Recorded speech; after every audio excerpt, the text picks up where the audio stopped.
ना तो निकाले गए बांग्लादेशी घुसपैठिए। अपडेट करने की जरूरत तब पड़ सकती है जब हम एक्सेप्ट करें कि और भी आए हैं। भारत की स्थिति ऐसी है विस्फोटक कि अगर कोई एक्शन लिया तो कोई बहुत बड़ी मुसीबत ना आ जाए, उसका रिस्क कौन लेगा। पिछले 25 सालों में रेडिकलाइजेशन पर और घुसपैठ की जो समस्या है उसमें क्या बदलाव आया? इतनी बुरी स्थिति है, अभी तक ये कट क्यों नहीं रहा भारत। मुसलमानों के चरमपंथ का पहला शिकार मुसलमान ही है, कैसे? 92% of the victims are Muslims of Islamic terrorism. 20 साल पहले अगर 1 करोड़ लोग वहां से आ चुके थे तो कितने बन चुके होंगे वो अब तक, और इन 20 सालों में कितने करोड़ लोग आए होंगे? जो सीबीआई के चीफ थे उन्होंने उस वक्त ये बोला था कि 5 करोड़ बांग्लादेशी हैं। जो रेवोल्यूशन इस वक्त क्राउन प्रिंस कर रहे हैं वो मेरे हीरो हैं। 30 करोड़ मुसलमान इस देश में हैं, तो आप भगा तो उन्हें नहीं सकते, मार आप उन्हें नहीं सकते। वो जो सोच है कट्टरपंथ की, वो सोच ही बदलनी पड़ेगी। जब आप रेडिकलाइजेशन करोगे तो जो अहिंसा की प्रतिमूर्ति है, वो जो सबसे बड़ा सिंबल है अहिंसा का, भगवान बुद्ध, आपने उसको उड़ा दिया। नमो टीवी के कंटेंट हेड आप रहे हैं, प्रधानमंत्री नरेंद्र मोदी के साथ आपने काम किया। नेशनल सिक्योरिटी को लेकर उन्होंने जो भी टेररिस्ट आया उनके एनकाउंटर हुए वहाँ पे। उसके बाद बहुत केसेस किए गए इन लोगों के ऊपर कि तुमने गलत आदमी का एनकाउंटर कर दिया। कांग्रेस की सरकार थी, इनको बहुत प्रताड़ित किया गया।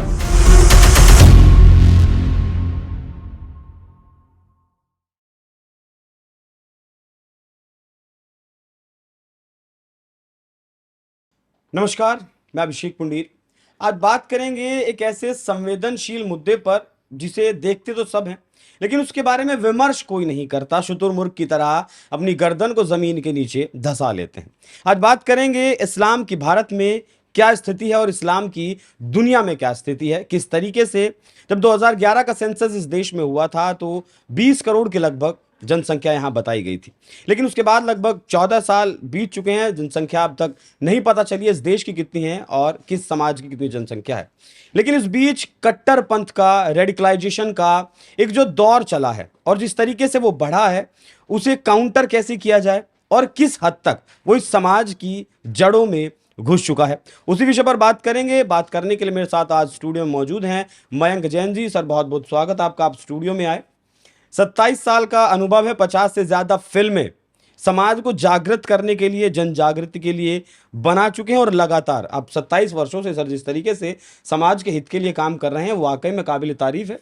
और इतना कंटिन्यूटी के साथ, मतलब हिम्मत हार देता है आदमी जब हिंदू समाज को जगाने के लिए निकलता है। सर ने एक फिल्म बनाई है इस बार भी, अभी उसका रिलीजिंग डेट सर शायद नहीं आया है अभी, बहुत जल्द होगा। हाँ, जल्द रिलीज करेंगे। और इससे पहले एक फिल्म बनाई थी सर आपने, बांग्ला क्रिसेंट, उसी का ये सीक्वल है और इसका नाम है क्रिम्सन क्रिसेंट। क्या दर्शाया है सर आपने इस फिल्म में, क्यों आपको ये फिल्म बनाने की जरूरत पड़ी? देखिए, आपने जैसे बताया कि हमने 20 साल पहले 2005 में रिलीज हुई थी Bangla crescent ISI मदरसाज and infiltration, ये फिल्म हमने बनाई थी। अब 20 साल बाद उसको अपडेट करना ज़रूरी था और तो एक प्रकार का ये सीक्वल है। तो वैसे एक बहुत महत्वपूर्ण बात ये कहनी पड़ेगी कि जो पुरानी फिल्म भी है, अगर वो भी आज कोई देख ले तो ना तो उसमें डाटा अपडेट करने की ज़रूरत है, क्योंकि गवर्नमेंट ने डाटा भी चेंज नहीं किया कि कितने इन्फिल्ट्रेटर्स आए हैं, उस वक्त भी नहीं बताया था। लेकिन task force on border management की एक रिपोर्ट थी गवर्नमेंट ऑफ इंडिया की, जो किसी जर्नलिस्ट ने इंडियन एक्सप्रेस में छाप दी थी। तो हमने वहाँ से उस डाटा को लिया था। उसके बाद कोई डाटा आया ही नहीं, कि ऑफिशियली कोई डाटा आया ही नहीं, तो वो डाटा वैलिड है अभी तक। और क्योंकि ना तो निकाले गए बांग्लादेशी घुसपैठिए, और बल्कि अपडेट करने की ज़रूरत तब पड़ सकती है जब हम एक्सेप्ट करें कि और भी आए हैं। नॉट ओनली आए हैं लोग, जितने लोग हैं उनके बच्चे और उनके बच्चों के बच्चे हो चुके हैं, तो उनका जो नंबर्स है वो बढ़ गया है। प्लस और लोग आए हैं, क्योंकि निरंतर आते जाते हैं लोग। हो सकता है कुछ हद तक रोका हो, लेकिन दिखाई नहीं दे रहा, क्योंकि रोहिंग्यास भी आ गए हैं। रोहिंग्यास भी आ गए हैं। पहले जो ऑफिशियल फिगर्स हैं, जो कि सुप्रीम कोर्ट में गवर्नमेंट ने एफिडेविट दिया था, उसमें बताया था 40,000 रोहिंग्या भारत में आए हैं। लेकिन अनऑफिशियल फिगर्स जो हैं उसका कहना है, according to unofficial figures, 4 lakh है कम से कम। और वो तमिलनाडु के गांवों तक पहुंच चुके हैं। वहाँ के लोकल लोग मुझे बताते हैं और हमने वहाँ जाकर देखा भी है, इंटीरियर एरियाज में पहुंच चुके हैं। तो इसलिए जो है ये सब अपडेट करना ज़रूरी था। आपने अपडेट किया लेकिन सरकार ने अपडेट नहीं किया। सरकार बताती नहीं है ना डेटा। मतलब आप लोग पूछते हैं, सरकार बताना नहीं चाहती है, सरकार के पास है नहीं वो डेटा, दोनों अलग चीज है। उनके पास तो ज़रूर है, क्योंकि उनके जो इंटेलिजेंस डिपार्टमेंट्स हैं, उनके जो खुफिया विभाग हैं, चाहे वो आईबी हो, चाहे वो आरएनडेडब्ल्यू हो, चाहे वो कोई भी इंटेलिजेंस एनआईए हो, उनको सब पता होता है। ऐसा नहीं कि वो काम नहीं कर रहे हैं, वो निगरानी भी रख रहे हैं, उनको पता भी इंटरनली है। रखते हैं लेकिन हाँ, लेकिन उस पर एक्शन लेने का मतलब है कि आज भारत की स्थिति ऐसी है विस्फोटक, कि अगर कोई एक्शन लिया तो कोई बहुत बड़ी मुसीबत ना आ जाए, उसका रिस्क कौन लेगा? वो समाज में क्या शक्ति है उस रिस्क को झेलने की, और क्या जो हमारे संगठन है उनके अंदर इतना कमिटमेंट है जो लोगों को एजुकेट कर सकें, लोगों को तैयार कर सकें इन चीज़ों को करने के लिए। अब आप देखिए, जैसे ही सीएए की बात होती है वैसे ही एजिटेशन शुरू हो जाते हैं, राइट्स शुरू हो जाती हैं, और एक प्रकार का नॉन कोऑपरेटिव मूवमेंट सरकार के साथ शुरू हो जाता है, और भीड़ इकट्ठी होने लगती है। दिल्ली जैसी जगह में दिल्ली जैसी जगह में जब 2020 में राइट्स हुए तो उसमें देश के जितने भी चैलेंज करने वाले देश की यूनिटी को, वो सारी फोर्सेस एक हो गई थी, और वो सारी फोर्सेस जो थी वो सीएए के खिलाफ थी, वो घुसपैठियों के को बाहर आइडेंटिफाई करने के खिलाफ थी। तो जो नेशनलिस्ट वर्ग है, भारत का जो राष्ट्रवादी वर्ग है, उस वर्ग की आवाज़ जो है वो काफ़ी दबाई जा रही है। जो एंटी नेशनल फोर्सेस हैं वो इतने एक्टिव हो चुके हैं, और क्योंकि जो हमारा जो लार्जेस्ट समाज है वो पार्टिसिपेट नहीं करता पूरी तरीके से इस लड़ाई में, वो बिजी है अपने, he has been consumed by consumerism. अब वो उसको घूमने जाना है, उसको फॉरेन टूर करनी है, उसको शो ऑफ करनी है अपनी वेल्थ को, तो उसका जो ये नशा है, और बाकी टाइम नेटफ्लिक्स पे बिताना है। नहीं, वेल्थ जिसके पास नहीं भी है उसे भी दिखावा करना है सर, समस्या ये है। वो जिसके पास है वो दिखा ले, ठीक है, लेकिन जिसके पास नहीं है उसे भी दिखाना है, वो जबरदस्ती घर से बाहर निकलते ही। हाँ, तो सारा जो हमारा जो फोकस है वो वेल्थ पर है, शो ऑफ पर है। ठीक है। पिछले 25 सालों में रेडिकलाइजेशन पर और घुसपैठ की जो समस्या है उसमें क्या बदलाव आया? देखिए, बदलाव ये आया कि पहले जब हम जाते थे मदरसों के अंदर तो बड़े आराम से हमको जवाब मिल जाते थे, और इस बार मैं दिल्ली में एक नोगो एरिया है, एक नोगो एरिया बनता जा रहा है, सुंदर नगरी। एरिया मतलब सर? नोगो एरिया वो होता है कि जहाँ पर पुलिस जो है वो ज़्यादा एक्टिव नहीं रह सकती। क्यों सर? क्योंकि अगर कुछ किया उन्होंने, पुलिस ने एक्शन लिया लोगों पर, तो एकदम से राइट्स होने की संभावना होती है, एकदम से तोड़ फोड़ शुरू हो जाती है, आगजनी शुरू हो सकती है। तो इस डर से मतलब पुलिस जाने से वहां डरती है? पुलिस जाने से वहाँ डरती है। तो पुलिस आम लोगों की सुरक्षा के लिए या फिर अपनी सुरक्षा जो पुलिस नहीं कर पाती है? ये पुलिस मतलब मेरी बात को गलत मत समझिएगा, मेरा कंसेंट, मतलब आपको मेरा शब्द गलत लग सकता है, लेकिन मेरी भावना गलत नहीं है। अगर इस देश में, हिंदुस्तान में नो गो एरिया कोई बनता जा रहा है, या नो गो एरिया कोई है, या फिर किसी को कहते हैं कि ये मुस्लिम इलाका है आप वहां नहीं जा सकते, तो इसमें मुझे नहीं लगता कि किसी की भी गलती है। इसमें गलती उस प्रशासन की है जो वहां सुरक्षा के लिए मौजूद है। बिल्कुल। देखिए, जो डेमोग्राफिक एग्रेशन होता है उसके बाद पलायन शुरू हो जाता है उस एरिया से, वो धीरे धीरे नोगो एरिया बनता जाता है। वो पहले क्या करते हैं कि मीट की शॉप्स वहाँ पे खोलेंगे, ओपन स्लॉटर करेंगे। बेंगलोर में एक जगह विल्सन गार्डन्स, जहाँ पर पहले हिंदू की मेजॉरिटी थी वहाँ पे, लेकिन धीरे धीरे वहाँ से हिंदुओं का पलायन हुआ। कैसे हुआ कि पहले एक स्लॉटर किया एनिमल अपने घर के अंदर, फिर नेक्स्ट ईयर जो है स्लॉटर किया छोटा सा एनिमल गोट जैसा सड़क पे, और जब तीसरे साल भी किसी ने कुछ नहीं कहा तो तीसरे साल उन्होंने ऊंट को, बेंगलोर जैसी जगह में ऊंट को स्लॉटर किया सड़क पर? हाँ, सड़क पे, विल्सन गार्डन्स के अंदर। घर में तो ऊंट स्लॉटर हाँ, नहीं होगा। सड़क पे, मेन रोड पर, जो विल्सन गार्डन्स की थी। फिर वो बुरा लगा होगा। उसके बाद पलायन शुरू हो गया। अच्छा, लड़े नहीं अपने लिए? हाँ, कोई नहीं लड़ना चाहता। अधिकार के लिए नहीं लड़ेंगे तो फिर मतलब समाज में लड़ने की स्थिति इतनी खराब हो चुकी है कि अभी मुझे एक प्रोफेसर साहब मिले थे, बहुत सीनियर, तो वो कह रहे थे कि इतनी बुरी स्थिति है कि अभी तक ये कट क्यों नहीं रहा भारत।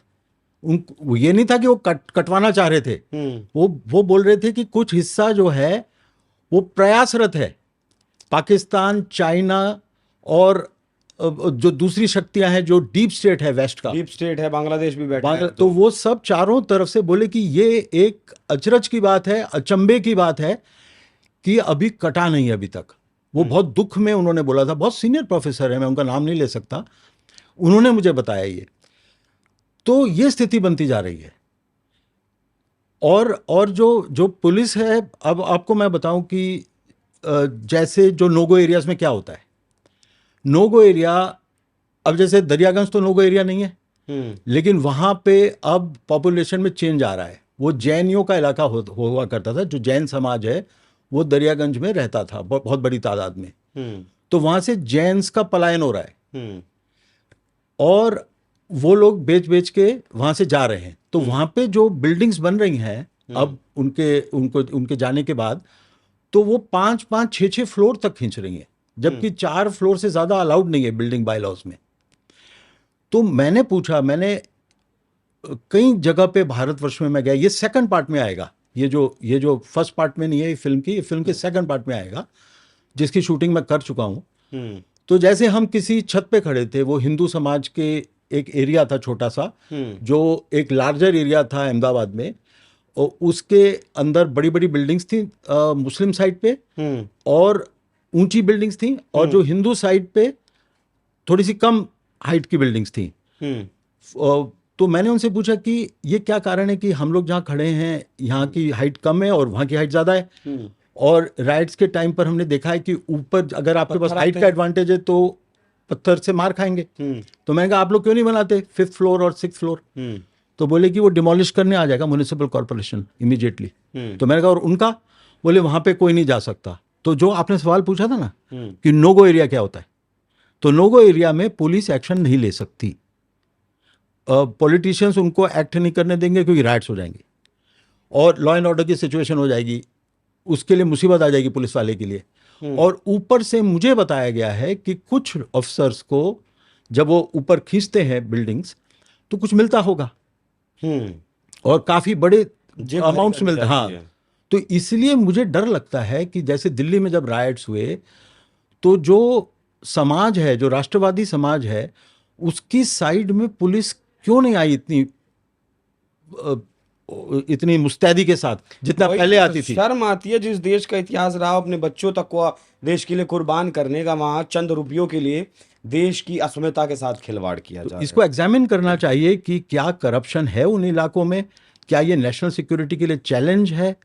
तो सबसे पहले करप्शन नोगो एरियाज जो बनते जा रहे हैं वहां पर खत्म करना चाहिए। वो राष्ट्रीय सुरक्षा के लिए अत्यंत आवश्यक है। कौन करेगा? वही पुलिस ही करेगी ना। जो पुलिस वहां जो पुलिस यहाँ का यूथ करेगा। ये नोगो एरिया है। यहाँ का यूथ जिस दिन समझ जाएगा ना जी, जब यूथ को अभी क्या अवेयरनेस नहीं है, उस पर भी बात करेंगे सर, यूथ कैसे समझेगा। हाँ। लेकिन आपने जो है मुस्लिम समुदाय को अपनी इस फिल्म में चरमपंथ का पहला शिकार बताया है। मुसलमानों के चरमपंथ का पहला शिकार मुसलमान ही है, कैसे? हाँ, देखिए ऐसा होता है कि जैसे अफगानिस्तान का एक क्रिएट हुआ पूरा टेररिज्म, तालिबान वहां पर बना, और जब सोवियत यूनियन वहां पर घुसा था तो उसके बाद अमेरिका ने बहुत बड़ा इन्वेस्टमेंट किया, ओसामा बिन लादेन पे इन्वेस्ट किया, और अल कायदा और ये सब फंडेड थे बाय यूएस डीप स्टेट, और उन्होंने वो तैयार किया। तो उसके बाद फिर उन्होंने फाइनली जब सोवियत यूनियन हार गया तो उसके बाद 9/11 को उन्होंने WTC उड़ा दिया। तो उसके बाद फिर जो एक्शन हुआ उसमें क्या हुआ, बॉम्बिंग हुआ शुरू। फिर अफगानिस्तान पे बॉम्बिंग हुआ, यही B-2 बॉम्बर्स और ये जो बड़े बड़े बॉम्बर्स थे, और इसको डिस्ट्रक्शन और मास स्केल पे फिर बॉम्बिंग होती है। तो जो फाइनली जो टैली आती है, जो इसके हमने फिल्म में दिखाया है, जो अलग अलग जो डाटा मिलता है, तो आप देखेंगे कि जो सबसे ज्यादा 92% ऑफ द विक्टिम्स है ना, वो हमने दिखाया है फिल्म के अंदर डाटा कोट करके। 92% of the victims are Muslims of Islamic terrorism. जो इस्लामिक टेररिज्म के विक्टिम्स हैं, फाइनली जो फाइनल टैली आती है वो 92% यही लोग हैं। तो it is not good for Muslims to participate in such activities. तो इनको अपने लड़कों को रोकना चाहिए जो जो मदरसों से सीख कर इस तरह की चीज़ें करते हैं, क्योंकि उसका सबसे ज़्यादा नुकसान मुस्लिम समाज पर ही आता है। अभी संभल वाला विवाद आपको याद होगा, अभी जो हुआ था जब पत्थरबाजी हुई वहाँ सर्वे के दौरान, तो मैं भी वहाँ गया। वहाँ जो चार पांच जो युवक मरे थे, उनमें से एक 17 साल का लड़का था। मैं उसकी माँ के पास गया, तो बातचीत हुई। तो उसकी माँ ने एक शब्द कहा, मुझे एक लाइन कही कि कोई नहीं, ऐसा मतलब दुख है कि बेटा चला गया 17 साल का, लेकिन वो मस्जिद के लिए शहीद हो गया, वो मस्जिद के लिए शहीद हो गया। ये सोच इनके दिमाग में आज है, इस सोच को आप कैसे खत्म करेंगे? देखिए, ये थियोलॉजी है, ये थियोलॉजिकल इंडोक्ट्रिनेशन है। वो लोग इस बात को मानते हैं कि अगर आप काफिरों से लड़ते हुए आप मारे गए और अपने मज़हब के लिए आपने अपने अपने जो गॉड है अल्लाह, उसके लिए आपने अपने आप को कुर्बान कर दिया, तो आप शहीद हो गए। और शहीद होने के बाद आपको वेट नहीं करना है आखिरियत के दिन का आप कि वे जन्नत उस जाएंगे दिन सीधे, आपका सीधा आप जन्नत में जन्नत का टिकट पहुंचेंगे कट जाएगा। और वहां पर आपको बहुत सारे इंसेंटिव्स मिलेंगे। तो ये जो चीज़ है ये अंदर उनके माइंड में डाल दी गई है। अब इस चीज़ को जो लोग हैं, जो नए बच्चे आ रहे हैं, वो सवाल पूछ रहे हैं। कई जगह पर ये सवाल पूछे जा रहे हैं, क्योंकि जब इंटरनेट और रैशनल थिंकिंग का जब बाढ़ आती है, जब तो सवाल पूछते हैं बच्चे भी। अब जो हैं वो मॉडर्न एजुकेशन से और टेलीविज़न से आप रोक नहीं सकते। आप उसको एक कोठरी में भी बिठा दें, तो अगर आपने बंद भी कर दिया उसको, तो वो रास्ता निकाल तो लेगा। वो मोबाइल पर आ जाएगा। ठीक, आपने बच्चों की बात की। अब मुस्लिम जो बच्चे हैं वो शुरुआती शिक्षा मदरसों से लेते हैं। अपने फिल्म में आपने मदरसों को मतलब रेडिकलाइजेशन का एक मेन जो सोर्स है वो बताया है। सारे मदरसे इस एक्टिविटी में इन्वॉल्व हैं, या फिर कुछ एक केंद्र हैं, कुछ एक मदरसे ऐसा हैं जो इस रेडिकलाइजेशन को फैला रहे हैं? देखिए, कोई भी मदरसा दुनिया में ऐसा नहीं है जो काफिर नहीं पढ़ाएगा और जिहाद नहीं पढ़ाएगा। तो अच्छा, यहाँ इन लोगों का तर्क होता है कि जिहाद का जो मतलब है वो गलत तरीके से पेश किया जाता है, काफिर का जो मतलब है वो गलत तरीके से पेश किया जाता है, हिंदुओं के लिए वो है ही नहीं। वो अलतकिया है, वो उनकी डिप्लोमेसी है, वो बहुत मास्टर हैं। देखिए, वो बहुत मास्टर हैं अपनी बात को बताने में। देखिए, सीधा मतलब है काफिर का जो अल्लाह जी को नहीं मानता, उनके गॉड को नहीं मानता, अल्लाह को, और जो मोहम्मद साहब को नहीं मानता, वो काफिर है। भाई, ये डेफिनेशन है। और ये बार बार मुझे मदरसों में डेफिनेशन, मैं नहीं बोल रहा हूँ, ये बच्चे बोल रहे हैं और उनके टीचर्स बोल रहे हैं, जो मैं आपको रिपोर्ट कर रहा हूँ। और वो मेरे पास कैमरे पर है, और मैं कभी हिडन कैमरा यूज नहीं करता। सामने से कैमरा करके क्वेश्चन पूछता हूँ। जिसे बोलना है बोले, जिसे हाँ, नहीं बोलना है हाँ जी, कोई जबरदस्ती नहीं। बिल्कुल। लेकिन मैं कभी भी हिडन कैमरा के सख्त खिलाफ हूँ, क्योंकि वो धोखा है, किसी के साथ भी नहीं करना चाहिए ऐसा। तो मैं सीधा क्वेश्चन पूछता हूँ। तो वो मेरा, चाहे वो बांग्ला क्रेसेंट हो चाहे क्रिम्सन क्रेसेंट हो, दोनों में मैंने पूछा। अच्छा व्यवहार होता है जनरली। एक आध जगह पर कुछ नाराज हो गए, सुंदर नगरी में जो मैं आपको बता रहा था, लेकिन बाय एंड लार्ज बहुत वेल बिहेव लोग होते हैं और आपको जवाब देते हैं। आईएसआई को और ये जो घुसपैठ फिलहाल चल रही है, ये कितना बड़ा खतरा देश के लिए है फिलहाल आपके हिसाब से? देखिए, एक तरफ तो जो डेमोग्राफिक एग्रेशन है वो ज़्यादा बच्चे पैदा करने से होता है, और हिंदूज जो हैं वो बच्चे पैदा नहीं कर रहे, बहुत कम उनका बच्चे पैदा हो रहे हैं। तो एक बहुत कुछ बड़ा, कम हो रहे हैं, कुछ चाह कम रहे हैं। हाँ, कुछ चाह रहे हैं और कुछ कर ही नहीं रहे बच्चे, वो बहुत देर से कर रहे हैं। तो वो अब जो रिप्लेसमेंट रेशियो है उसके नीचे गिर चुका है। 2.1 होना चाहिए, अब वो नीचे जा रहा है उससे, कि केवल रिप्लेसमेंट भी नहीं हो पा रहा है। हाँ, हिंदुओं का जो प्रजनन दर है, शायद मैं हो सकता हूँ वो 1-2 पॉइंट का गलत हो, 1.9 पर 1.9 पर आ चुका है। तो वो बहुत सीरियस बात है। इसका मतलब है कि आप मेंटेन ही नहीं दो कर लोग पाए। मिलकर 2 बच्चे पैदा नहीं कर पा रहे। हाँ, तो इसका मतलब ये है कि जो आपकी बहुत तेज़ी से पॉपुलेशन नीचे गिर सकती है आगे चलकर। और जो मुस्लिम समाज है वो लोग बहुत अच्छी संख्या में बच्चे पैदा करते हैं, और अच्छी बात है, वो अपनी फैमिली को बनाते हैं। लेकिन केवल उतना ही नहीं है, जो घुसपैठ होती है वो बहुत बड़ी संख्या में होती है। एक तरफ तो पॉपुलेशन की ग्रोथ इनकी जो पर फैमिली है, पर वुमन जो चाइल्ड है, उसका बहुत बड़ा रेशियो है, और दूसरी तरफ उसका बहुत बड़ा फिगर है, और दूसरी तरफ जो वहाँ से इन्फिल्ट्रेशन हो रहा है वो बहुत बड़ी संख्या है। मतलब जो ब्लास्ट हो रहा है जनसंख्या वृद्धि का, ये सिर्फ प्रजनन से नहीं हो रहा है, हाँ, घुसपैठ भी इसका एक बड़ा कारण है। बिल्कुल। इन्फिल्ट्रेशन जो है बांग्लादेश से, आप ये समझिए कि अ, जो वहाँ पे गायब हुए लोग, जो वहाँ के सेंसस में पता चला कि करोड़ों लोग गायब हैं, वो सारे भारत में थे। जो फूड एजेंसीज ने फूड भेजा था बांग्लादेश में, वो फूड एक्सेस हो गया बांग्लादेश में, क्योंकि वो भारत में घुस चुके थे, जो जो उनकी संख्या, उन्होंने जिस हिसाब से भेजा था खाना। तो शरीफा बेगम जो वहाँ की डेमोग्राफर है, उसने भी बताया कि 1 करोड़ लोग मिसिंग है। 1 करोड़ हाँ, बांग्लादेश में? बांग्लादेश में। वो बांग्ला क्रेसेंट में दिखाया था मैंने। बांग्ला क्रेसेंट में? हाँ, और बांग्ला क्रेसेंट आपने बनाई कब थी? 2005 में। 2005 में।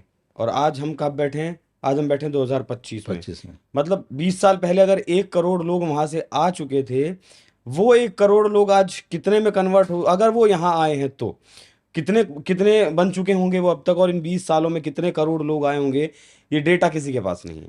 बड़ी बहुत ज़बरदस्त तरीके से डेमोग्राफिक एग्रेशन के ऊपर रिसर्च की थी डॉक्टर जेके बजाज ने।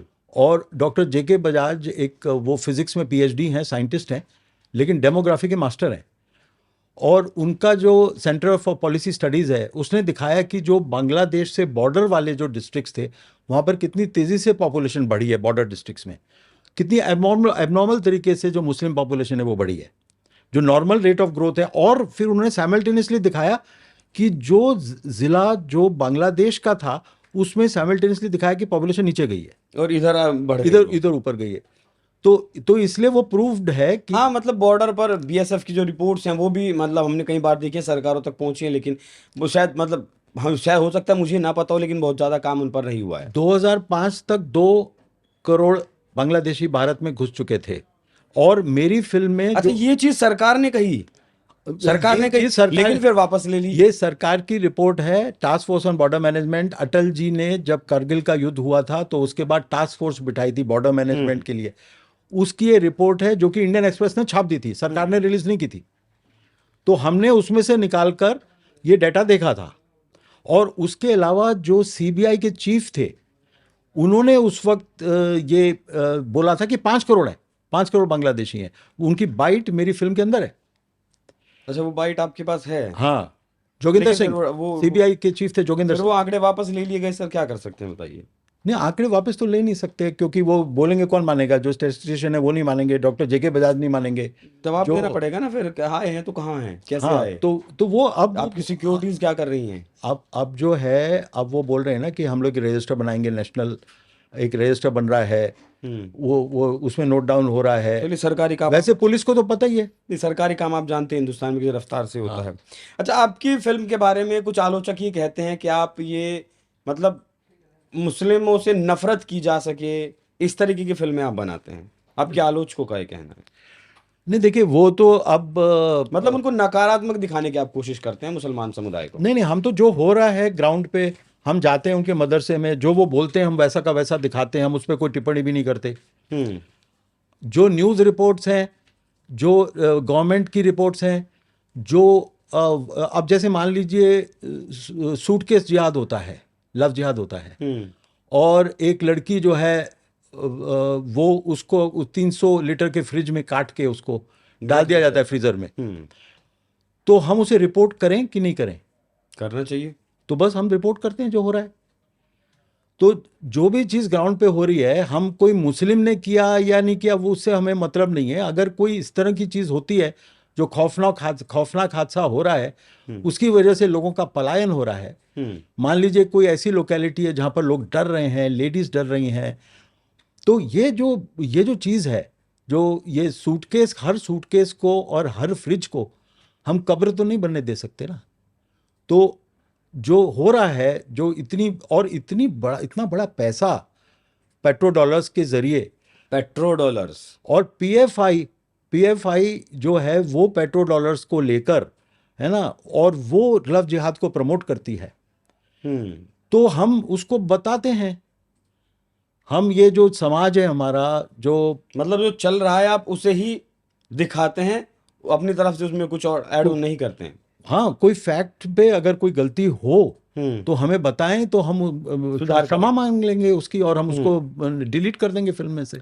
इस्लाम के भीतर जो है वो सुधार आंदोलनों की जो आशा की किरण है, मतलब आपने दिखाया अपने फिल्म में कि आशा की किरण है अगर सुधार आंदोलन चले जाए भारत में या फिर विदेशों में। कोई ऐसा उदाहरण दे सकते हैं आप, आपकी नज़र में है कि वहाँ कोई सुधार आंदोलन चलाया गया हो और उससे कुछ फायदा हुआ हो, रेडिकलाइजेशन कम हुआ हो, कट्टरपंथ चरमपंथ कम हुआ हो, हिंदुओं के प्रति नफरत कम हुई हो, टू स्टेट थ्योरी कम हुई हो, जो काफिर वाला जो कॉन्सेप्ट है, जिहाद वाला जो कॉन्सेप्ट है वो खत्म हुआ हो, कम हुआ हो?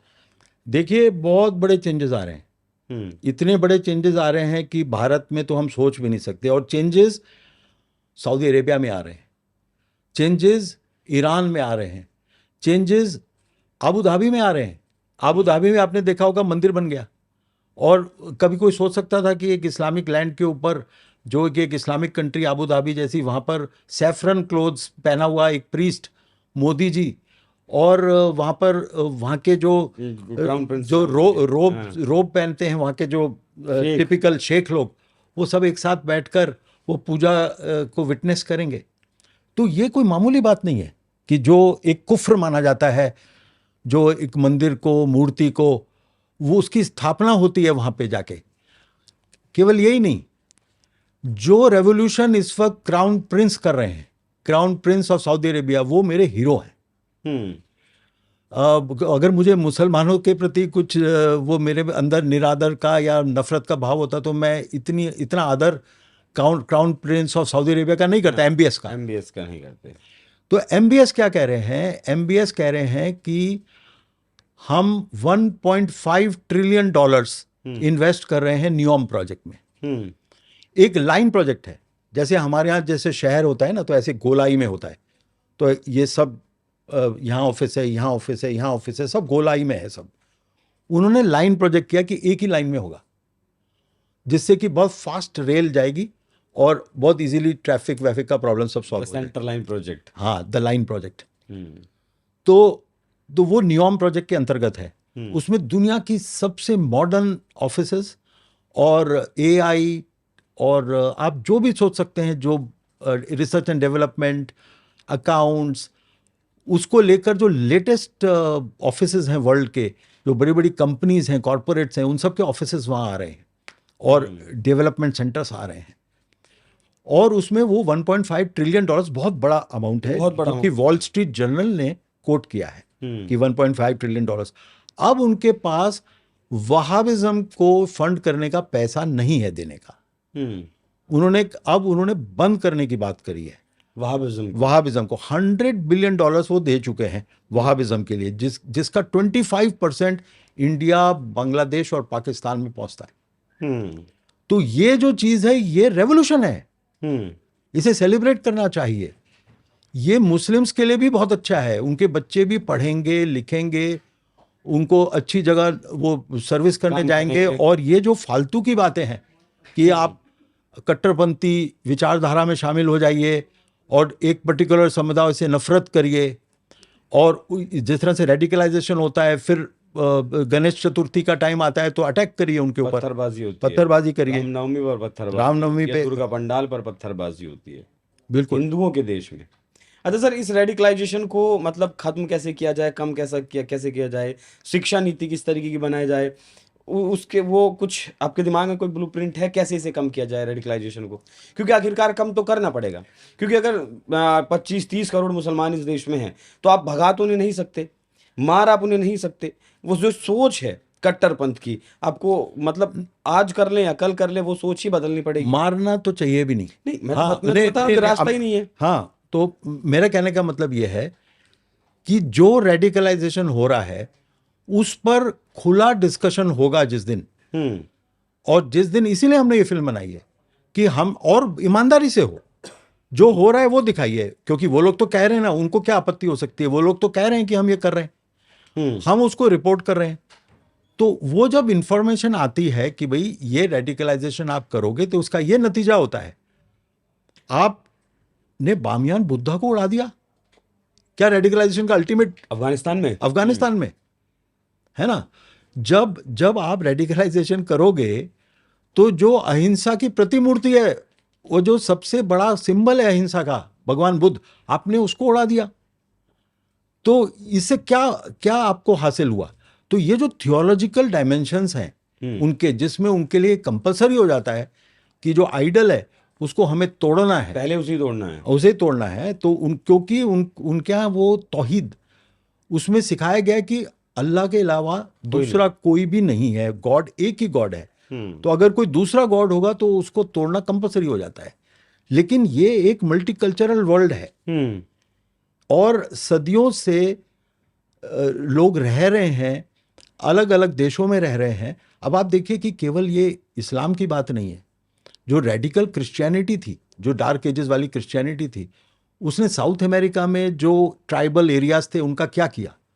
उनको टोटली स्लॉटर किया लोगों को, रोमन कैथोलिक चर्च ने उस जमाने के। फिर ऐसे ही अफ्रीका में किया। तो उसके बाद जब साइंस का और रैशनलिज्म का, जब प्रिंटिंग प्रेस आई और उसके बाद जो छपा, साइंटिस्ट की थियोरीज छपी, गैलीलियो की बातें छपी और लोगों की बातें छपी और वो नॉलेज पहुंची लोगों तक, तब उन्होंने क्वेश्चन पूछना शुरू किया। तो there is no shortcut, you have to inform people. आपको रैशनल डिस्कशन में पार्टिसिपेट करना पड़ेगा। और ये जो गाली गलौज करते हैं ना कि भाई अपशब्द बोलते हैं किसी उनके किसी बड़े व्यक्ति के लिए, वो नहीं करना चाहिए। आप तमीज से बात करिए, वो आपसे तमीज से बात करेंगे। वो ठीक है सर, लेकिन मतलब बदलाव क्या जरूरी है? बदलाव है डिस्कशन, डिस्कशन, बदलाव है रीजन, आस्किंग क्वेश्चंस। उनके बच्चों को और उनके बड़ों को, दोनों को इतनी सारी नॉलेज, अब जैसे ये फिल्म बनाई है या और आर्टिकल्स होते हैं या उसकी एनालिसिस होती है, वो ईमानदारी से की जाए। लेकिन यहाँ क्या होता है, गाली गलौज शुरू हो जाती है, अब डिस्कशंस के अंदर बदतमीजी शुरू हो जाती है। डिबेट्स पर तो सर पॉपुलैरिटी लेनी होती है ना कि भाई मैं कितना पार्टी के लिए अच्छा बोलता हूँ, मैं कितना वोट बटोर सकता हूँ, वो एक अलग मसला तो उसकी वजह से गड़बड़ होती है ना। तो वो एक जो एक सेंसिटिविटी से, और उनको अपना मानेंगे जिस दिन आपको मुझसे क्यों बात करते हैं मदरसे में प्यार से, क्योंकि मेरे अंदर द्वेष का भाव नहीं है उनके प्रति। मैं वहां जाता हूं और उनको समझने की कोशिश करता हूं, और जो मेरे मन में है वो उनको बताता हूं, और जो उनके मन में है उनसे मैं ग्रहण करता हूं। तो जब तक ये डायलॉग नहीं होगा आपस में, तब तक वो आपको समझ ही नहीं पाएंगे। बिल्कुल। आपने एक लाइन लिखी है, reason is humanity's shield against ideological tyranny. हाँ, जो ये आइडियोलॉजिकल टिरनी है कि जिसके अंतर्गत आप विचारधारा की, मेरी विचारधारा ठीक है और आपकी विचारधारा गलत है, तो इसलिए मैं आपको मारूंगा और कोशिश करूंगा कि आप मेरी विचारधारा पर ही चलें। तो ये आइडियोलॉजिकल टिरनी है। इसका उत्तर जो है वो रीजन में है।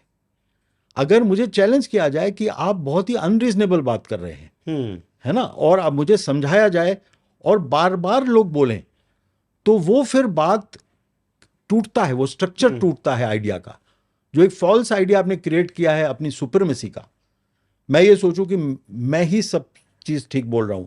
आप जो मुझसे पूछ रहे हैं इन सवालों की जरूरत नहीं है, ये गलत सवाल आप पूछ रहे हैं। अगर मेरे मन में ये ख्याल आ जाए तो ये डिस्कशन नहीं हो पाएगा। अच्छा, आज के वक्त में ये ख्याल आ जाए दिमाग में तो कोई फर्क पड़ता नहीं। आज एआई है, चैट जीपीटी है, इंटरनेट है, सर्च कर सकते हैं लोग, इसीलिए बहुत बड़े कंपेयर कर सकते हैं। इसीलिए बहुत बड़ी, बिल्कुल सही बात आपने कही।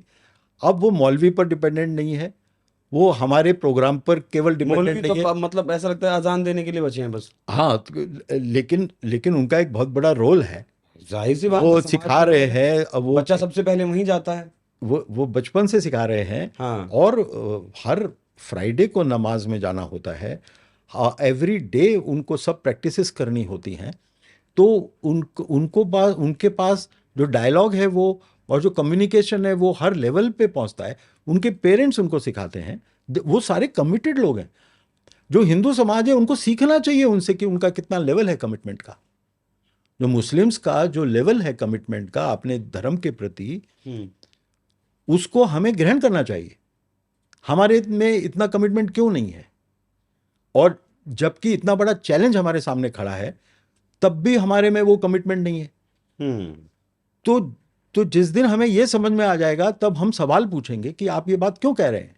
हम्म हमारे यहाँ तो देखिए, अगर आप ये भी कह दें कि जी मैं नहीं मानता भगवान को, मैं नहीं जाऊंगा मंदिर में, हम्म तो हम नहीं मानने जाएंगे उसको। हम मान लीजिए हमारे घर का ही कोई व्यक्ति मना कर दे मंदिर में जाने से कि हम नहीं करना चाहते पूजा, इट्स फाइन, उसकी मर्जी, इज ए फ्री वर्ल्ड। हाँ, उसका जो व्यवहार है वो ठीक होना चाहिए। जो धर्म के 10 लक्षण है कि भाई चोरी नहीं करोगे, तुम क्रोध नहीं करोगे, तुम हिंसा नहीं करोगे, अहिंसात्मक जीवन बिताओगे, वो जो 10 लक्षण है वो होने चाहिए। ये हमारा एक बहुत ही लॉजिकल और बहुत ही रैशनल वे ऑफ लाइफ है। बिल्कुल हर बच्चे में होना चाहिए। हालांकि अब तो माँ बाप को भी फुर्सत नहीं है कि वो गीता पढ़ाएं, रामायण पढ़ाएं, बच्चों को बताएं उसके बारे में। चलिए सर, इस फिल्म से थोड़ा सा हटके एक सवाल मैं आपसे पूछूं। नमो टीवी के कंटेंट हेड आप रहे हैं, प्रधानमंत्री नरेंद्र मोदी के साथ आपने काम किया जब वो प्रधानमंत्री नहीं हुआ करते थे, जब वो मुख्यमंत्री के तौर पर गुजरात में काम कर रहे थे। इस रेडिकलाइजेशन को लेकर क्या सोच है उनकी, व्यक्ति कैसे हैं, और एक मुख्यमंत्री और एक प्रधानमंत्री के तौर पर अगर आप बता सके क्या कुछ बदलाव उनके भीतर आया है। देखिए, जो नेशनल सिक्योरिटी को लेकर वो जो उन्होंने गुजरात में जिस तरह से नेशनल सिक्योरिटी और राइट्स होती थी पहले गुजरात के अंदर, हम्म जब कांग्रेस का टाइम था 80s में, तो इतने बुरी तरह से और इतनी खराब तरीके से दंगे होते थे वहाँ पर, जो अहमदाबाद के कुछ इलाके थे, बड़ौदा के इलाके थे, सूरत में, वो सब बंद कर दिया। हम्म अब किसी की हिम्मत नहीं है गुजरात में वो राइट्स करने की। नहीं तो 3-3 4-4 महीने तक वहाँ कॉलेजेस और स्कूल्स बंद रहते थे, हम्म और लोगों के एक एक साल खराब हुए कई बार तो, क्योंकि एग्जाम ही नहीं हो पाए टाइम पे। तो गुजरात 80s में जब कांग्रेस का राज हुआ करता था वहाँ पे, अर्ली 80s में, तो बहुत बुरा हाल होता था वहाँ पे। हम्म तो मोदी जी के आने के बाद वहाँ पर जो गवर्नेंस है वो इम्प्रूव हुई, वाटर टेबल ऊपर आया। मतलब एक सूखे प्रदेश में वाटर टेबल को ऊपर ले आना, चेक डैम बना के 5 लाख चेक डैम बनाए और पूरा वाटर टेबल ऊपर लाए, खेती में इम्प्रूवमेंट हुआ, इकोनॉमी में इम्प्रूवमेंट हुआ, इन्वेस्टमेंट हुए। और फिर नेशनल सिक्योरिटी को लेकर उन्होंने जो भी टेररिस्ट आया उनके एनकाउंटर हुए वहाँ पे। उसके बाद बहुत केसेस किए गए इन लोगों के ऊपर कि तुमने गलत आदमी का एनकाउंटर कर दिया। कांग्रेस की सरकार थी, इनको बहुत प्रताड़ित किया गया। तो नेशनल सिक्योरिटी के मामले में वो कॉम्प्रोमाइज़ नहीं करते हैं बिल्कुल भी। हम्म और लेकिन वो जो ये कम्युनल एंगल है ना, जो हिंदूज का जो तो वो भी वो ज़्यादा पसंद नहीं करते हैं। वो चाहते हैं कि ये सारी प्रॉब्लम्स जो है वो सिक्योरिटी फोर्सेस के माध्यम से सॉल्व हो, और ना तो उसमें बजरंग दल घुसे, ना विश्व हिंदू परिषद घुसे, ना आम आदमी को कुछ करना पड़े। तो वो गवर्नमेंट की एंड से उसको सॉल्व करना चाहते हैं। आरएसएस का नाम नहीं लिया ना आप। आरएसएस भी, हाँ, आरएसएस के ही हैं ये सब ऑर्गेनाइजेशंस, बजरंग दल और विश्व हिंदू परिषद, ये है तो आरएसएस के ही। चलिए उस पर भी सवाल लेंगे अभी। प्रधानमंत्री मोदी मतलब व्यक्तित्व कैसा है उनका, मतलब बदलाव क्या आया मुख्यमंत्री और प्रधानमंत्री में। देखिए, मैं आपको उनके बारे में एक बात बता सकता हूँ कि जब मैंने उनको अपना फर्स्ट जो गुजरात मेरेकल जब बनी थी, हम्म तो उनको जब दिखाई, तो वो उस वक्त अबाउट 60 मिनट्स की थी वो। हम्म उन्होंने एक बार देखी उसको, फिर उसके बाद देखने के बाद उन्होंने कहा कि अच्छी है, बहुत अच्छी बनी है, लेकिन मैं कुछ आपको बातें कहना चाहूँगा। फिर मैं कागज़ लेके बैठ गया। उन्होंने फर्स्ट मिनट से लेके 60 मिनट्स तक ऐसा लग रहा था जैसे पहली बार देखी थी फिल्म उन्होंने। ऐसा लग रहा था कि उनकी रील जो है उनके दिमाग में चल रही है, इतना बड़ा कंप्यूटर है वो। मतलब ये तो मेरे देखी हुई चीज़ है, मेरे को विश्वास नहीं हुआ कि ये कैसे सिक्वेंशियली एक एक लाइन के बारे में बता रहे। तो उनका जो ब्रेन है वो बहुत ही स्ट्रांग है, उनकी मेमोरी बहुत पावरफुल है, और बहुत बहुत फास्ट रिस्पॉन्स। उन्होंने जो मुझे करेक्शंस बताए, वो जब मैंने करेक्शंस कर लिए तो बहुत ही खूबसूरत हो गई फिल्म और भी ज़्यादा। तो वो फिल्म मेकर भी हैं और वो जर्नलिस्ट भी हैं, मतलब मल्टीपल उनके पास टैलेंट्स हैं। मैं ये कोई मस्का लगाने के लिए नहीं कह रहा हूँ, ये वास्तविकता है जो मैंने अपने सामने देखी। आपने अपने सामने देखी। जब दर्शक आपकी फिल्म को देखने के लिए आएंगे, आप क्या चाहते हैं कि वो संदेश क्या लेकर जाएं।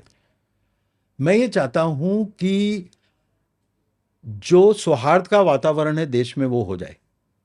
और वो हो सकता है जब हम एक टेबल पर बैठकर डिस्कशन करने के लिए तैयार हों। लगता है आपको उस टेबल पर बैठने के लिए तैयार होंगे? क्योंकि ये आज की लड़ाई नहीं है, सैकड़ों साल पुरानी है। हाँ, लेकिन हमको फोर्स करना पड़ेगा डिस्कशन। हमको कहना पड़ेगा कि ये क्या कारण है कि आप हमारे भगवानों को झूठा बोलते हैं। हम्म आप ये बोलते हैं कि ये जो आपके सारे भगवान झूठे हैं और आप जहन्नम की आग में जलोगे, हम्म है ना? तो ये सवाल हमें पूछना चाहिए कि आप हमारे बारे में ऐसा क्यों सोचते हैं? हमारी इतनी पुरानी सिविलाइजेशन है, हमारी इतनी कॉन्ट्रीब्यूशंस हैं, हमारी इतनी परफॉर्मेंस अच्छी है हर चीज़ में, आप हमारे बारे में क्यों ऐसा सोचते हैं? और दुख की बात यह है कि एक तो ये हमारे गॉड्स को फॉल्स गॉड्स बताते हैं, हमको काफिर बताते हैं, हम्म और उसके ऊपर से हमको इस्लामोफोबिक कहते हैं। वो हिंदूफोबिक हमारे नहीं है। भगवानों को गलत बताते हैं और फिर हिंदुओं को ही इस्लामोफोबिक बताते हैं। हाँ, कि मतलब हम इस्लाम से नफरत करते हैं। हाँ। मतलब हमें उन्हें कहना चाहिए कि आप हिंदूफोबिक हो, हम्म लेकिन वो हमको इस्लामोफोबिक कहते हैं। तो हम तो सिर्फ ये पूछ रहे हैं कि साहब, हम अगर नहीं मानते आपके गॉड में, हम्म तो आप हमें काफिर कह लीजिए, कोई बात नहीं, हमें बुरा लगेगा लेकिन हम सह लेंगे, लेकिन जिहाद तो मत करिए। हम्म हमारी सिर्फ इतनी रिक्वेस्ट है। हम्म आप हमें काफिर कह लीजिए, कोई बात नहीं, हमें थोड़ा बुरा लगेगा, लेकिन आप जिहाद मत करिए। हम्म तो ये इतनी रिक्वेस्ट भी, या इस तरह का डिस्कशन अगर शुरू हो तो एक शुरुआत तो होगी। हम्म और कम से कम जो उनके बच्चे ये सुन रहे हैं, और जो साइंस पढ़ते हैं, जो स्कूल्स में जाते हैं, जो मॉडर्न थिंकिंग, रैशनल थिंकिंग के सामने एक्सपोज हैं, जो लोग, जो हमारे प्रेसिडेंट थे जिन्होंने मिसाइल बनाई थी, हाँ, doctor APJ Abdul Kalam, APJ Abdul Kalam, असल मैन तो ऑफ कोई ना इंडिया। कोई कलाम तो होगा ना जो सुन रहा होगा। अच्छा, कोई, कलाम को ही लोग सुनना पसंद नहीं करते ना। हाँ, लेकिन बार बार बात करनी पड़ेगी। हम कितनी बात करते हैं उनकी, हम उनकी अब उनको। कलाम ने जो कलाम साहब ने जो काम किया है उसे समझने के लिए तो दिमाग की जरूरत होगी ना। अब मौलवी साहब ने दो बार एक बात कही, वो तुरंत समझ में आ गई। अब कलाम साहब की बात को समझने के लिए थोड़ा नहीं, पढ़ना वो पड़ेगा, बहुत लिखना पड़ेगा। सिंप्लिसिटी से सारी बातें करते थे, लॉजिकल थे वो। हम्म वो किसी के प्रति उनके मन में द्वेष नहीं था, और वो बड़े हंसते हुए समझा देते थे बात को। हम्म तो कोई ना, देखिए, सारे ह्यूमन बींग्स एक होते हैं, चाहे वो हिंदू के परिवार में पैदा हुआ हो, चाहे वो मुसलमान के परिवार में हो, चाहे क्रिश्चियन के परिवार में हो। Hmm essentially all human beings are same. They become victims of ideologies. विचारधाराएं उनको विक्टिमाइज करके उनके ब्रेन को कंट्रोल करती हैं। तो हमको फ्री करना है उनको आइडियोलॉजीज से, हम्म और वो रैशनल तरीके से चीजों को देख सकें। Reason is our biggest weapon. जो रीजन है, रीजन, हाँ। वही वेपन है हमारा। क्यों? हाँ। सर, मैं जब ये आपके पॉडकास्ट से पहले चीज़ें देख रहा था तो दो देश मेरे सामने आए। उसका उदाहरण मैं आपको दूंगा, एक फिलीपींस और एक मलेशिया। फिलीपींस में आज 90% ईसाई हैं। 2% वहाँ का जो मूल धर्म था, फिलीपीन लोक धर्म, उनकी आबादी आज महज 2% है। जबकि 100% वही लोग वहाँ हुआ करते थे, और बाकी जो बचते हैं 8% वो वहाँ मुस्लिम हैं। एक देश है मलेशिया। मलेशिया का पूरी तरीके से इस्लामीकरण हो गया है। मतलब धर्म के आधार पर इन दो देशों की जो नेशनलिटी थी, जो वहाँ के मूल नागरिक थे, उन लोगों को ख़त्म कर दिया गया पूरी तरीके से। अब हिंदुस्तान पर आते हैं। हिंदुस्तान में धर्म के आधार पर तो मतभेद चलता रहता है, ये लंबा सैकड़ों साल पुराना है, लेकिन आज जाति के आधार पर भी होने लगा है।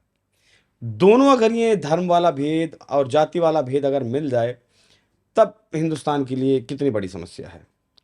मतलब देखिए, अगर हम आज भी नहीं समझे इन देशों के उदाहरण से, तब भी कितनी बड़ी समस्या हमारे लिए है। देखिए, ये एक थियोरी थी, है ना, जो जो कि कम्युनिस्टों ने चलाई थी, कि सब आप डिवीजन दिखाओ, कि सारा डिवीजन है, ये सब अलग हैं। हम्म तब उसके तो उसकी वजह से जो फिर उसका अलायंस कर लो इस्लाम के साथ, और फिर ब्रेक कर दो कंट्री को। तो ये जो सारा जो अलायंसेस हैं, हम्म जो कम्युनिस्टों का जो अलायंस है इस्लाम के साथ भारतवर्ष में, तो जो सारी आइडियोलॉजिकल जो बेसिस दी थी, वो कम्युनिस्टों ने ही प्रोवाइड की थी, पार्टीशन की। हम्म तो वो जो सारा खेल है, जो जितने भी हिंदुत्व से या हिंदुइज्म से जो जो सामना करते हैं उन रिलीजन्स का, हम्म तो वो सारे लोग एक हो गए हैं, जो सारी आइडियोलॉजीज हैं वो एक हो गई हैं। हम्म तो इट इज़ जितनी भी आइडियोलॉजीज हैं वो हिंदुइज्म के खिलाफ हैं, और उनका एक अलायंस बन गया है। कम्युनिस्टों ने वो अलायंस को क्रिएट किया है। तो इस वजह से जो, क्योंकि उनका कम्युनिस्टों का और जो लेफ्टिस्ट हैं उनका बहुत बड़ा रोल है मीडिया के अंदर, बहुत बड़ा रोल है, क्योंकि नेहरू के टाइम से सारी पावर्स एजुकेशन को लेकर उन्हीं लोगों के पास हैं। तो वो सारा जो आज की तारीख में भी जो पब्लिश होता है या पूरे वर्ल्ड को इन्फॉर्म किया जाता है भारत के विषय में, वो यही लोग करते हैं। तो इस वजह से वो कुछ हो ही नहीं पाता ठीक, कुछ ठीक नहीं हो पाता। क्योंकि हमारा जो आइडियोलॉजिकल डिफेंस है वो बहुत पुअर है। जो हिंदू सोसाइटी का जो आइडियोलॉजिकल डिफेंस है, इमोशनल तो करते हैं डिफेंड, लेकिन जो एक आइडियोलॉजिकल डिफेंस होना चाहिए था, जैसे वॉइस ऑफ इंडिया करता है, तो वो और बड़े पैमाने पे आपको करना पड़ेगा। आइडियोलॉजिकल अटैक्स जो आपके ऊपर हो रहे हैं उसके जवाब आपके पास होने चाहिए। हमारी जो शिक्षा पद्धति गुरुकुल वाली थी वो तो खत्म कर दी गई थी, हम्म और किसी ने फिर जो है उसको रिवाइव करने के लिए सोचा भी नहीं। हम्म मतलब इतनी शानदार हमारी शिक्षा पद्धति थी, लेकिन हम वेस्ट की तरफ चले गए। वो भी एक बड़ा खतरा हमारे लिए है सर, आपके हिसाब से? नहीं? बिल्कुल। ये जो अधिकारी थीसिस थी, जो जो जो वेस्ट बंगाल के जो कम्युनिस्ट हम्म लीडर थे, तो उन्होंने पार्टीशन करवाया था पूरा। हम्म तो अब जो है हमको उसको काउंटर करने के लिए उनको एक्सपोज करना चाहिए। हम्म आज जो है कम्युनिस्ट जो है अपने आप को वो सेकुलर बताते हैं, हम्म जबकि वो इस्लाम के साथ खड़े हैं। हम्म तो ये जो चीज़ है, जो वो सेकुलर कैसे हो गए जब आप एक पर्टिकुलर रिलीजन को सपोर्ट कर रहे हो? हम्म तो जो पूरी जो इक्वेशंस इन्होंने बना दी हम्म कि इस्लाम का आदमी वो सेकुलर, इस्लाम सेकुलर कैसे हो सकता है जब कि वो एक गॉड में मानता है? सेकुलर जो होता है वो गॉडलेस वर्ल्ड है, जिसमें कोई गॉड नहीं होता। तो यहाँ पे जितनी भी क्रिश्चियनिटी है वो भी इंडिया में सेकुलर माना जाता है। जो भी हिंदू का विरोधी हो वो वो सब सेकुलर, सेकुलर हैं। वो सब सेकुलर हैं। और हिंदू है वो कम्युनल है। हिंदू कम्युनल है वो ये धार्मिक। चलता चला जा रहा है, कोई प्रोटेस्ट नहीं करता। जो रिलीजन्स को मानते हैं, जो रिलीजन्स को बहुत कट्टरता से मानते हैं, अपने गॉड को बहुत कट्टरता से मानते हैं, सेकुलरिज्म तो गॉडलेस है। हम्म तो ये जो सारी जो चालाकियां हैं, ये कम्युनिस्टों ने फॉर्मुलेशन जो बनाए हैं वो बहुत महंगे पड़ रहे हैं हमको। हाँ, और ये दोनों शब्द जो है संविधान में डाल दिए गए। हाँ जी, सेक्युलरिज्म आपका डाल दिया गया संविधान में, हालांकि मूल संरचना में नहीं था। इंदिरा गांधी ने डाला हाँ। इमरजेंसी की काली अंधेरी रात में, हम्म उसको सेकुलरिज्म को और मोहब्बत थी ये कुछ और? हाँ, ये जो शब्द डाला गया, ये मोहब्बत थी या कुछ और था? मोहब्बत किससे? समाज से? नहीं, वो बेसिकली अपीसमेंट पॉलिसीज थी। जो सारा अपीसमेंट करना था उनको, मुस्लिम वोट बैंक के लिए किया होगा, और क्रिश्चियन वोट बैंक, और पूरा वेस्ट भी आपके साथ हो गया। तो वेस्ट का भी जो डीप स्टेट है उसका रोल है ना इसके अंदर सब चीज़ों में। जो एनजीओज हैं, जो एनजीओज ने जो इस तरह की बाद में चल के जो मुहिम छेड़ी और जो सारी एंटी नेशनल एक्टिविटीज़ एनजीओज के माध्यम से करवाई, उसके पीछे वेस्ट भी था। हम्म तो ये जो जितनी भी आइडियोलॉजिकल फॉर्मुलेशंस बनती हैं, हम्म तो आप उसमें देख लीजिए कि वेस्ट है, इस्लामिक देश हैं, और भारत के कम्युनिस्ट हैं। तो वो सब एक मिलकर वो हिंदुइज्म को एक रिएक्शनरी धर्म बताया जाता है कि हम तो प्रोग्रेसिव हैं, ये रिएक्शनरी हैं। और हमने वो सब एक्सेप्ट कर लिया, क्योंकि नेहरू ने भी वही कहा था, हम्म जो हमारा देश का पहला प्रधानमंत्री था। तो आप आइडियोलॉजी की बात कर रहे हैं, मैं काफी देर से इस शब्द को सुन रहा हूँ आपसे, आइडियोलॉजी। आरएसएस कहता है कि वो दुनिया का सबसे बड़ा गैर राजनीतिक संगठन है। हिंदुओं के आवाज उठाने के लिए, हिंदुओं के कल्याण के लिए संगठन बना था। लेकिन सर, मतलब दिखता नहीं है कहीं काम करता हुआ। कहीं ऐसा तो नहीं है कि आरएसएस का भी राजनीतिकरण हो चुका है? ये मतलब अगर इस्लाम में राजनीतिक, छोटे छोटे संगठन बनते हैं, वो काम करते हैं, लोगों को समझाते हैं, जो भी कुछ उन्हें समझाना है, हमें नहीं पता क्या समझाते हैं। आरएसएस जैसा इतना बड़ा संगठन जिसके पास करोड़ों कार्यकर्ता हैं, क्या वो इस आइडियोलॉजी को, मतलब हिंदुओं के बीच भरना हो, या फिर इस्लाम के लोगों को ये समझाना हो कि नहीं, ये आप गलत कर रहे हैं या ये सही है, कुछ ऐसी चीजें? देखिए, धीरे धीरे जो आरएसएस है वो रेड क्रॉस बन गया है। कोई एक्सीडेंट हो गया, हम्म वहाँ मरहम पट्टी के लिए पहुंच गए, हम्म तो वो सोशल सर्विस तो कर रहा है हम्म लेकिन रेड क्रॉस की तरह कर रहा है। हम्म कोई एक्सीडेंट हो गया, ट्रेन का एक्सीडेंट हो गया, प्लेन गिर गया, तो वहाँ पहुंच गए बाढ़ आ गई। और बाढ़ आ गई। तो ये एक इमरजेंसी आप समझ लीजिए कि जो कोई डिजास्टर मैनेजमेंट की फोर्स हो गई अभी। हम्म अब इनका ये एक तरह से ना इनको थोड़ा संकोच होने लग गया है अब उन लोगों को अपने साथ रखने में जो लोग जरा क्रिटिसाइज करना चाहते हैं टेररिज्म की आइडियोलॉजी को, हम्म या जो एग्रेसिव आइडियोलॉजीज हैं उनको चैलेंज करना चाहते हैं। तो ऐसे लोगों को ये थोड़ा सा इनको संकोच होता है उनसे मिलने में। तो अब इनका अब देखिए क्या होता है कि जैसे हमारे घरों में भी होता है कि कोई बहुत बूढ़ा हो गया हम्म तो उसके विचार थोड़े से अलग होते हैं क्योंकि वक्त के साथ वो चेंज नहीं कर जनरेशन पाता। चेंज होता है।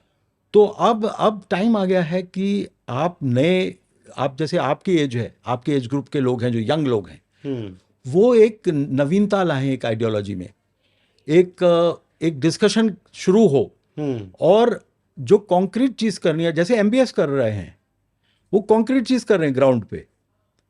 और वो उन्होंने जो कहा है कि केवल 10% हदीस जो है वो हम यूज करेंगे, 90% हम यूज नहीं कर पाएंगे, ये एमबीएस ने बोल दिया। हम्म तो अब उनके जो एक्सपर्ट्स हैं जो उनके साथ जुड़े हुए लोग हैं उनकी बाइट भी हमने दिखाई इस चीज पर, इस फिल्म में। इस फिल्म में। हम्म तो ये बहुत बड़ी चेंजेस आ रहे हैं। तो इस तरह का रेवोल्यूशनरी चेंज करने के लिए संघ ना तो तैयार है, ना वो कोई ऐसी चीज करना चाहता है, ना ऐसे लोगों को ज्यादा पसंद करता है जो इस तरह की बात करते हैं। अच्छा। तो वो अपना एक उनका एक दायरा है, उनका एक समाज है, उस समाज में वो खुद के अपने कार्यक्रम करके बहुत खुश हैं। हम्म लेकिन जो हिंदू समाज संकट के घेरों में है, hmm there is no doubt about it. देश बिल्कुल टूटने के कगार पे है कई इलाकों में, जहां पर आप देखिए किस तरह से राइट्स हो रहे हैं। आप साउथ में देखिए कि कितने कार्यकर्ता आरएसएस से संबंधित या हिंदू मुन्ननी से संबंधित कितने मारे गए हैं। केरला में कितने मारे गए हैं, बंगाल। उसकी बंगाल में देखिए कितने मारे गए हैं। तो क्या इनको जरा सा भी वो जू नहीं रेंगती? इनके ही कार्यकर्ता मारे जा रहे हैं। आप कह रहे हैं कि अपने ही कार्यकर्ताओं के लिए संवेदना इन लोगों के दिलों में नहीं है। हाँ, तो मतलब अगर तो आम आदमी संवेदना, के लिए क्या करेंगे? अगर संवेदना हो, हाँ वही मैं कह रहा हूँ। जो अटैक्स हुए, मतलब दिल्ली में एक लड़के को मार दिया गया हाँ। क्योंकि वो राम मंदिर का चंदा इकट्ठा कर रहा था, वो विश्व हिंदू परिषद से जुड़ा हुआ व्यक्ति था। ऐसे ही विश्व हिंदू परिषद की कई रैलीज हुई, गुजरात में हुई, मध्य प्रदेश में हुई, उन सब पे अटैक हुआ, उन सब पे अटैक हुआ। तो उसमें भी ये नहीं बोलेंगे, तो जो आम हिंदू समाज पर अटैक होगा तब क्या होगा? तो इसलिए एक बहुत बड़ा चिंता का विषय है अपनी सुरक्षा अपने आप करनी होगी कि तभी काम चलेगा। क्षात्र नहीं रहा इन लोगों में। जो एक गुण होना चाहिए ना क्षात्र का, अगर आपको लड़ना है तो फिर जान की परवाह नहीं होती, ना जान की परवाह होती। तो इनका मन जो है उसमें क्षात्र विहीन हो चुका है। तो इसमें कोई जागृत करने के लिए कोई बहुत महाराणा प्रताप जैसा व्यक्ति चाहिए, शिवाजी जैसा व्यक्ति चाहिए। नाम तो लेते हैं लेकिन उनका कोई भी गुण इनके अंदर आ नहीं पाया है।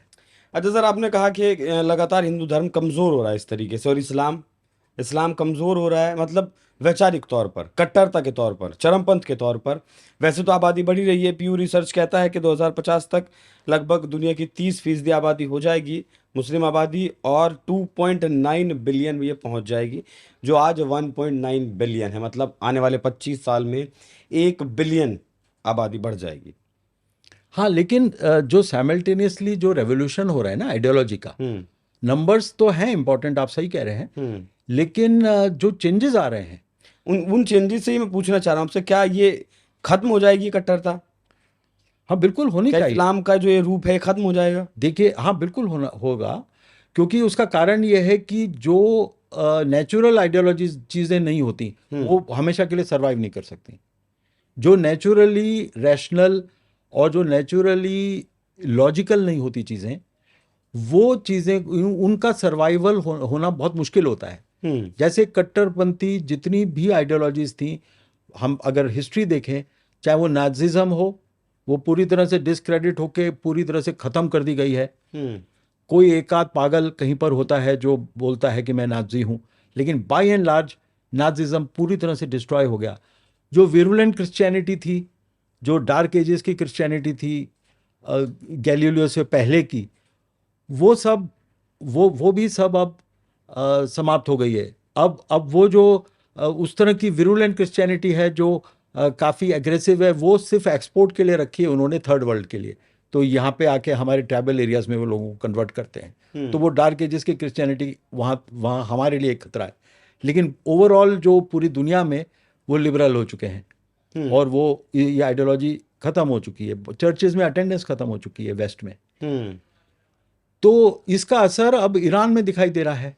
ईरान में 47% लोग कह रहे हैं गैमन सर्वे में कि डेमोक्रेटिक सरकार चाहिए। हाँ, डेमोक्रेसी की बात कर रहे हैं कि उनको एक लोकतांत्रिक सरकार चाहिए, और उन्होंने ये भी कहा है कि हम किसी रिलीजन को नहीं मानते।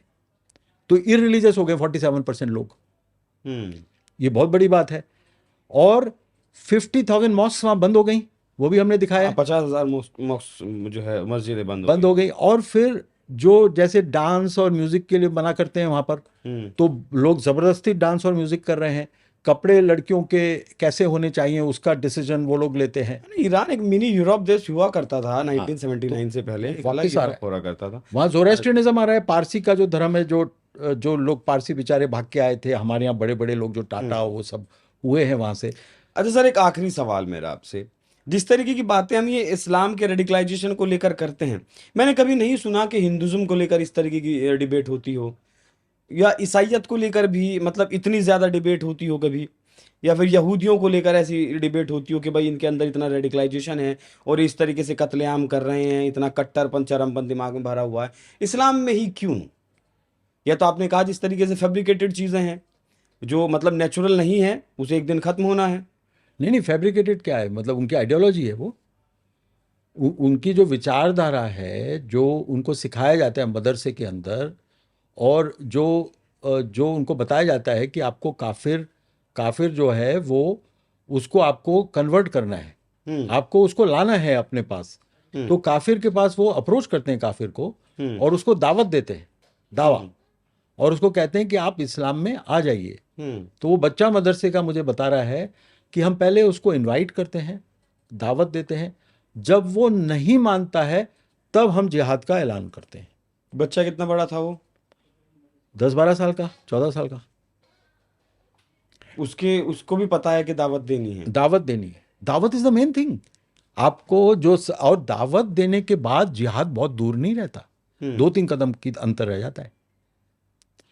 वो देखिए, वो चाहते हैं, वो जिहाद करना नहीं चाहते, वो चाहते हैं आप कन्वर्ट हो जाए तो जिहाद नहीं होगा। तो ये उनके बच्चों को सिखाया जाता है मदरसे के अंदर। अब इस तरह का जो क्रिश्चियनिटी का आप पूछ रहे थे क्वेश्चन, तो क्रिश्चियनिटी में डार्क एजेस के टाइम पर वो सब काम होते थे, बहुत ही डेंजरस था वहाँ। तो विचेस को जिंदा जला दिया था, करोड़ों विचेस को, औरतों को कहा कि विचेस हैं, और उनको जिंदा जला दिया। तो वो एक किताब है, वुमन स्टेट एंड चर्च, आपको वॉइस ऑफ इंडिया में मिलेगी। वो किताब में सब डिटेल्स हैं। और जो गोवा इंक्विजिशन है, जो इंक्विजिशन होता था, उसमें बहुत क्रुएल्टी थी। मशीन्स थी जिसके अंदर लोगों को बिठा के उनका जबड़े को पकड़ के और उनको टॉर्चर किया जाता था। तो वो तो बहुत ही विरुलेंट था, बहुत ही। सेंट फ्रांसिस जेवियर को लेकर आप पढ़िए वो सब जो हुआ है इंक्विजिशन वहाँ पर गोवा में। तो अब वो लेकिन इतना रैशनैलिटी के घेरे में आ गए वो लोग, और रीज़न के अंतर्गत आ गए कि वो अब भूल चुके हैं, उन चीज़ों को भूल चुके हैं। मतलब सुधार किया है, सुधार आ गया है। सुधार तो वक्त के साथ हर मतलब कोई भी समाज हो, कोई भी चीज़ हो, आता ही है, पीढ़ी जब बदलती है, जनरेशन जब बदलती है। अच्छा सर, मतलब आपकी ये फिल्म जब आएगी उसका रिलीजिंग डेट क्या है, दर्शकों को बता दें तो दर्शक देखें। हाँ, देखिए, अभी तक डेट नहीं है, लेकिन बहुत ही जल्दी 1-2 हफ्ते के अंदर ये रिलीज होगी। 1-2 हफ्ते के अंदर, अभी यार फिलहाल में ही रिलीज होगी। हाँ जी। 105 मिनट का आपकी फिल्म का लेंथ है। समाज के एक बहुत ही मतलब सतर्क करने वाले और संवेदनशील पहलू को दिखाया है कि किस हद तक जो हिंदू है वो कहाँ स्टैंड कर रहा है और इस्लाम की जो कट्टरता चरमपंथ है वो किस तरीके से हमारे मतलब समाज के भीतर रूटेड हो चुकी है। और हम मतलब जहाँ मतलब हमारे आसपास अगर ये होता है ऐसा तो हम पलायन करना वहाँ से बेहतर समझते हैं, उसके खिलाफ लड़ना नहीं समझते हैं। तो अगर आप भी मतलब जागृत होना चाहते हैं, जानना चाहते हैं कि इस देश में आखिर चल क्या रहा है, जो पर्दे के पीछे है, जो चीज़ें आपको दिखाई नहीं जाती, बताई नहीं जाती, समझाई नहीं जाती, क्योंकि अगर दिखाई जाएंगी तो फिर आप लोग जवाब मांगेंगे, आप लोग सवाल पूछेंगे जिन लोगों की वजह से ये हो रहा है। मैं बात सीधे तौर पर सरकारों की कर रहा हूँ, आज की सरकार नहीं, पिछली जो सरकारें रही उनकी भी और आज की भी सरकारों की, उन्हें जवाब देना पड़ेगा और जवाब देने के लिए शायद वो तैयार नहीं है। बहुत बहुत धन्यवाद सर, बहुत शुक्रिया आप स्टूडियो में आए और इतना गहनता से इस पर बात की, और जिस तरीके से 27 साल से आप समाज के लिए काम कर रहे हैं, वाकई में एक बार फिर मैं कहूँगा आपके लिए काबिल तारीफ है। अपना सब कुछ छोड़कर समाज को जो आप मतलब दिया है समाज को, समाज आपका वाकई में ऋणी रहेगा। बाकी आप लोगों से निवेदन है कि सर की जो फिल्म है क्रिम्सन क्रिसेंट, इसे देखने के लिए जाइएगा ज़रूर और ज़्यादा से ज़्यादा अपने आसपास के लोगों को बताइएगा कि चल समाज में आखिर क्या रहा है। नमस्कार।